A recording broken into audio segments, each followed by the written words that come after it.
আর খাসি খাসি দিবেন না কি দিবেন? পাঁঠা দিবেন? খাসি কুরবানি দিলে হবে? খাসি তো দেওয়া লাগবে, পাঁঠা দিবেন পাঁঠা। তারপরে কুরবানির দিন আকিকা হবে কি? যার উপর কুরবানি ওয়াজিব হয়নি সে যদি আকিকা মনে করে কুরবানির দিনে দেয় তাহলে হবে, অসুবিধা নেই। যার উপর কুরবানি কি হয়নি, ওয়াজিব হয়নি, সে যদি কুরবানির দিন আকিকা দেয়, কুরবানি মনে করে না আকিকা মনে করে দেয়। আকিকা আর কুরবানির খালি নিয়ত ভিন্ন, নিয়ম এক। খালি কি ভিন্ন? নিয়ত ভিন্ন, নিয়ত, কিন্তু নিয়ম কিন্তু একই, 3 ভাগ করায় একই নিয়ম। আর খাসি খাসি দিবেন না কি দিবেন? পাঁঠা দিবেন? খাসি কুরবানি দিলে হবে? খাসি তো দেওয়া লাগবে, পাঁঠা দিবেন পাঁঠা। কিসের খুঁত? এত খুঁত। এক লোক আমার করছে, হুজুর এই যে কুরবানির এক শিং, গরুর এক শিং খাটো 100 লম্বা, এটা কুরবানি হবে? আমি বললাম ভাইজান এখন কয়টা বাজে? তবে হুজুর এখন 5:30 বাজতেছে। আচ্ছা এই যে আসরের নামাজ যে হলো গেল, এই নামাজ পড়ছে? ঠিক আছে হুজুর আমি তো নামাজ পড়িনি। তো নামাজ না পড়ে কুরবানি হবে কিনা ফতুয়া চাচ্ছে, তুই যেটা দিব সেটাই হবে। কারণ ইন্না সালাতি ওয়া নুসুকি। ওমর ফারুক এশার নামাজ পড়ে যখন খাবার জন্য বাড়িতে গেলেন, এমন সময় দেখেন দস্তরখানার উপরে খাবার রেডি করে। একটু দূরে বসে ওমর ফারুকের বিবি তাকায় দেখেন, স্বামীর কাছে থাকেন না। কারণ ওমর ফারুক খাইতেন আর খাওয়ার শেষ করে 2 হাত তুলে আল্লাহর কাছে দোয়া করতেন। প্রত্যেক দিন খাওয়ার পরে হযরত ওমর বলতেন, আল্লাহ যে বউটা আমাকে কষ্ট করে রুটি হালুয়া তৈরি করে দেয়, আমার সেই বউটারে নিয়ে আমি জান্নাতে থাকতে চাই। আপনার বলেন তো উমর ফারুক দোয়া করে কি আমি জান্নাতে হুর নিয়ে থাকবো না বউ নিয়ে? কথা কয় না। আপনারা কোনোদিন এরকম দোয়া করছেন? আপনার বউ যখন 3-4 তরকারির পাক করে আপনার সামনে খাবার দিল, আপনি তো খালি দোষ ধরার তালে আছেন।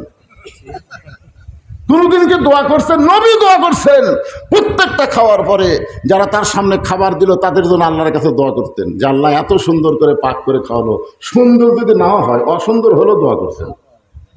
2 তরকারি, নবী এক তরকারি মুখে দিয়ে দেখে ঝালও দেয়নি লবণও দেয়নি।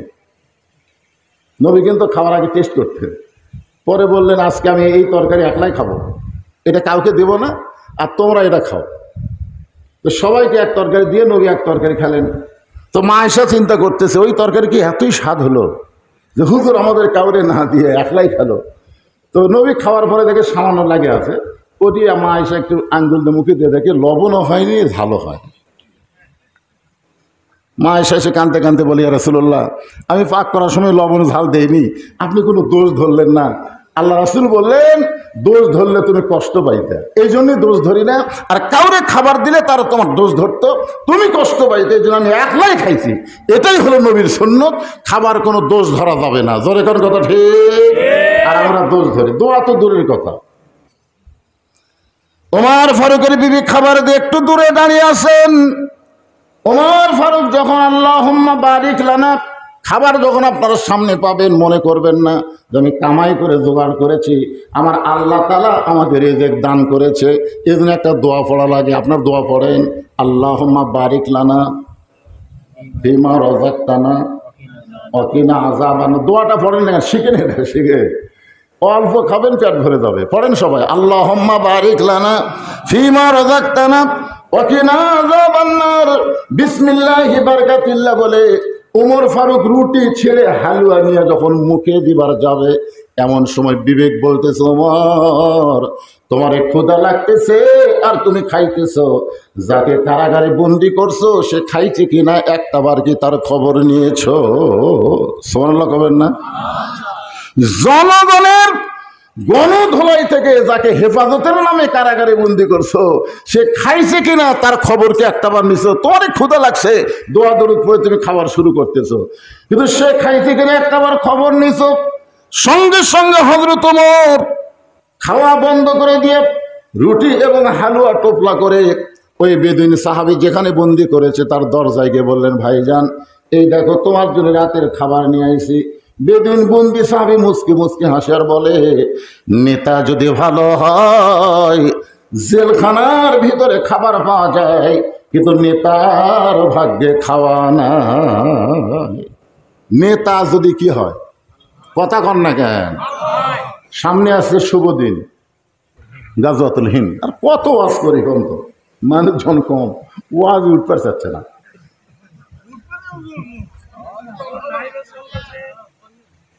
কে রে দরজাত খাড়া হয় কেবা, কি রে?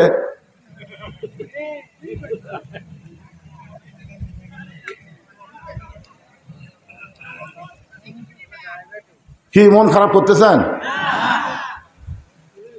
এই প্রশ্নগুলো আগে শোনেন।